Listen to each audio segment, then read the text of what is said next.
14 তারিখে মকর সংক্রান্তি পড়েছে।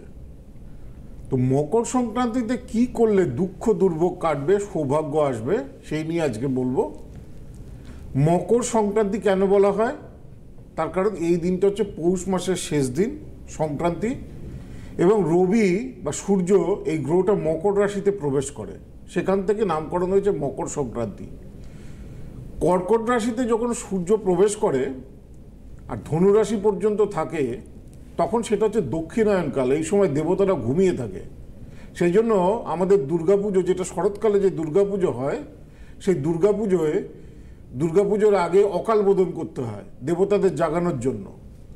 আর এই উত্তরায়ণ, যেদিন উত্তরায়ণ যেটা হয়, সেটাই 14 তারিখে, যে মকর সংক্রান্তির দিন থেকে উত্তরায়ণ শুরু হয়। দেবতারা আবার জেগে ওঠে, অর্থাৎ দেবতাদের আবার কর্মশক্তি তারা ফিরে পায়।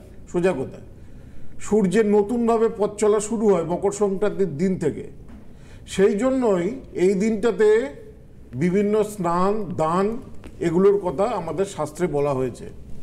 ছোটোবেলা থেকে আমরা বাবার সাথে যেতাম সকালবেলা স্নান করতে, তারপর দেখতাম বাবা বিভিন্ন মানুষদের চাল, সবজি, ডাল, শীতবস্ত্র, তারপর হচ্ছে গুড়, আটা, এইসব মকর সংক্রান্তির দিনে দান করতো। তো আমি এখনও করি। তবে এবছর আমি থাকছি না, আমি প্রয়াগে যাচ্ছি, মহাকুম্ভে 13 তারিখে যাচ্ছি। আমি 14 তারিখে ওখানে স্নান করব, মহাকুম্ভের স্নান।